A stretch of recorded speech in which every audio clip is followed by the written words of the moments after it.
એમને લાગુ જોઈએ કે અહીંયા દરેક સમાજના અને આદિવાસી સમાજના લોકો આજે ભેગા થયા છે. આજુબાજુમાં ભાજપ અને કોંગ્રેસના પણ ઘણા બધા નેતાઓ આવ્યા હશે. એ લોકોએ મોકલ્યા હશે સોશિયલ મીડિયા વાળાને કે ભાઈ ફોટા પાડી લઈ આવજે, વિડીયો ઉતારી લાવજે.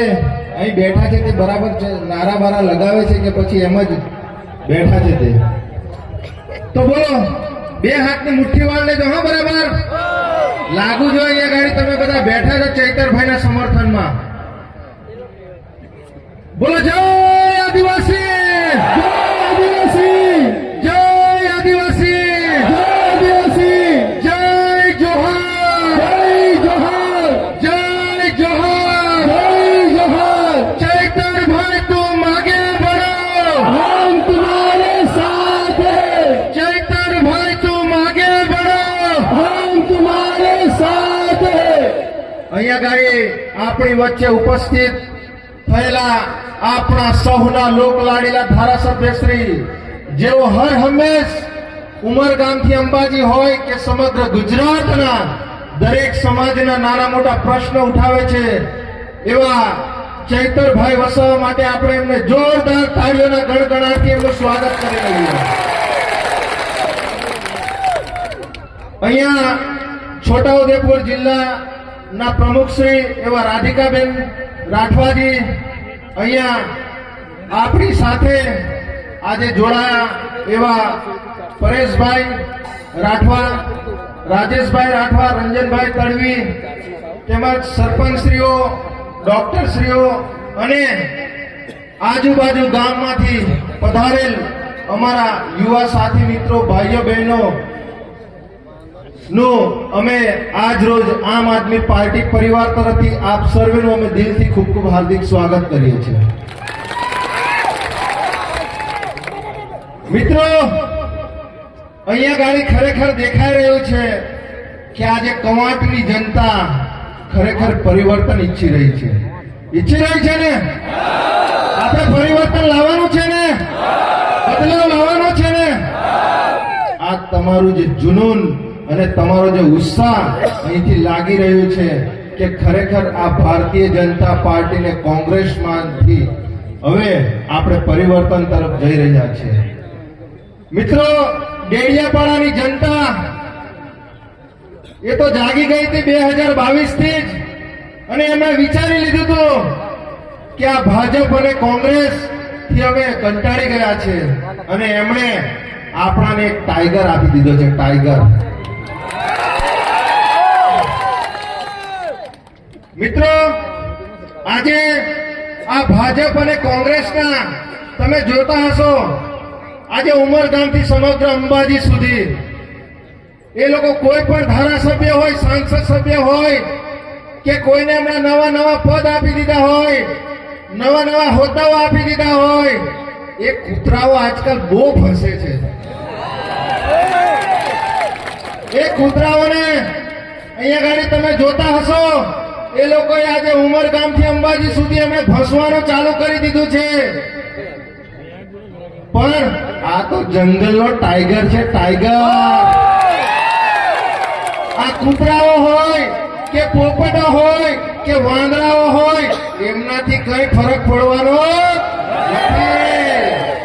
આજે તમે વિચાર કરો, આટલી બધી શિયાળાની ઠંડી લાગે છે, પણ તેમ છતાં ભાજપના અને કોંગ્રેસના નેતાઓની આ એક ધારાસભ્યોએ બધી ઠંડી ઉડાવી દીધી છે. આજે એ લોકો ગામે ગામ સભાઓ કરતા થઈ ગયા છે. આજે ચૈતરભાઈની જ્યાં જ્યાં સભાઓની જાહેરાત થાય તેના 4-5 દિવસ પહેલા એ હમણાં ઢોલ નગારા લઈને નીકળી પડ્યા છે. જોયા છે ને તમે? આ 5-5 વર્ષથી કોઈ દિવસ આપણને તાલુકાનો સદસ્ય જોવા નતો મળતો, કોઈ દિવસ આપણને જિલ્લાનો સદસ્ય જોવા નતો મળતો, કોઈ દિવસ ધારાસભ્ય જોવા નતો મળતો કે કોઈ દિવસ સાંસદ સભ્ય જોવા નતો મળતો. આજે તે લોકો નાચતા કૂદતા થઈ ગયા છે. તે લોકો નાચતા કૂદતા તો થઈ ગયા છે, પણ સાથે સાથે તે લોકો ચૈતરભાઈના ગુણગાન ગાતા થઈ ગયા છે. આજે તમે જુઓ, આજે એમની જેટલી પણ સભાઓ થાય છે, જેટલી પણ મીટિંગો થાય છે, જેટલા પણ કાર્યક્રમો થાય છે, એ લોકો વિકાસની વાત નથી કરતા. બરાબર. એ લોકો વિકાસની વાત નથી કરતા કે અમે અમારા આદિવાસી સમાજ માટે શું કર્યું, અમે બીજા સમાજ માટે શું કર્યું, અમે કેટલી કેટલી યોજનાઓ કરી. એ લોકો રાત દિવસ 4-5 દિવસ પહેલા જાહેરાત કરી દે કે અમારે કવાંટમાં કાર્યક્રમ કરવો છે, અમારે છોટાઉદેપુરમાં કાર્યક્રમ કરવો છે, અમારે દાહોદમાં કાર્યક્રમ કરવો છે, અમારે સોનગઢ વ્યારામાં કાર્યક્રમ કરવો છે. તો ત્યાં ગાડી જે કાર્યક્રમો કરે ત્યાર પહેલા આ ભાજપની જે આ નારંગી ગેંગ એ તૈયાર કરી રહી છે કે ચૈતરભાઈ માટે મારે સ્ટેજ પર આવીને શું બોલવું છે. સાચી વાત છે ને? મારે ચૈતરભાઈ માટે સ્ટેજ પર આવીને શું બોલવું છે? આ ચૈતરભાઈ તો હિન્દુ વિરોધી છે, આ ચૈતરભાઈ તો આદિવાસી વિરોધી છે, આ ચૈતરભાઈ તો ફલાણાએ આમ કરી નાખ્યું, એમણે તેમ કરી નાખ્યું. અરે ભાઈ, ચૈતરભાઈ વસાવા 2022 થી ધારાસભ્ય છે. તમે તો 10-10, 15-15 વર્ષ, 30-30 વર્ષ, 35-35 વર્ષથી તમારી સરકાર છે, પણ તેમ છતાં આ એક ધારાસભ્ય 2022 થી હજુ તો ખાલી ચૂંટાઈને એને એન્ટ્રી મારી છે. 2026 માં તાલુકા, જિલ્લા પંચાયત અને નગરપાલિકાની ચૂંટણીઓ આવે છે. આ તાલુકા જિલ્લામાં તમારા સુપડા સ્થાપના કરી નાખીએ તો તમે જોઈ લેજો. અને 2026 પછી 2027 ની પણ તૈયારી રાખજો. જે લોકો વિધાનસભામાં બેઠા છે, આ આદિવાસી ના જે જન્મના પ્રમાણપત્ર પર તમે જે બેઠા છો ત્યાં ગાડી, તો એ ભાજપ અને કોંગ્રેસના નેતાઓને પણ આ જાહેર મંચ પરથી કહેવા માંગે છે કે 2026 અને 2027 તમારી ખુરશી પણ આ સમગ્ર આદિવાસી વિસ્તારમાંથી છીનવાઈ જશે. મિત્રો, આપણે જાગવું પડશે. આજે 2022 થી આ ધારાસભ્ય ચૈતરભાઈ વસાવા આજે ધારાસભ્ય બન્યા છે. એ રાત દિવસ ઉમરગામથી અંબાજી હોય કે સમગ્ર ગુજરાતના પ્રશ્નો ઉઠાવે છે. આજે તમે દરેક સોશિયલ મીડિયામાં જોઈ લો, એ ઇન્સ્ટાગ્રામ હોય, યુટ્યુબ હોય, ફેસબુક હોય, વોટ્સઅપ હોય, આજે દરેક જગ્યાએ ચૈતરભાઈ વસાવા આજે દરેક સમાજના પ્રશ્નો ઉઠાવે છે. આ ભારતીય જનતા પાર્ટીની આ નારંગી ગેંગ એ ફક્ત ખુરશી પર બેસી અને એ ફક્ત તમાશા જોઈ રહી છે. એ ફક્ત આપણા આદિવાસી વિસ્તારમાં જે કરોડો રૂપિયાનો જે બજેટ આવે છે એના રૂપિયે એ લોકો આ તાગડ ધીન્ના કરી રહ્યા છે.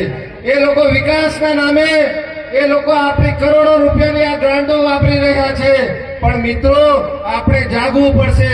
આજે આ કવાંટ હોય કે સમગ્ર છોટાઉદેપુર જિલ્લામાં આજે તમે જોઈ લો, આજે જેટલા લોકોનો એક્સિડન્ટ થાય છે, એ લોકોને હાર્ટ એટેક આવે છે, એ લોકોને કોઈ પણ જાતની ગંભીર બીમારી થાય છે, આપણે તમામ લોકોને આપણે બરોડા લઈ જવા પડે છે.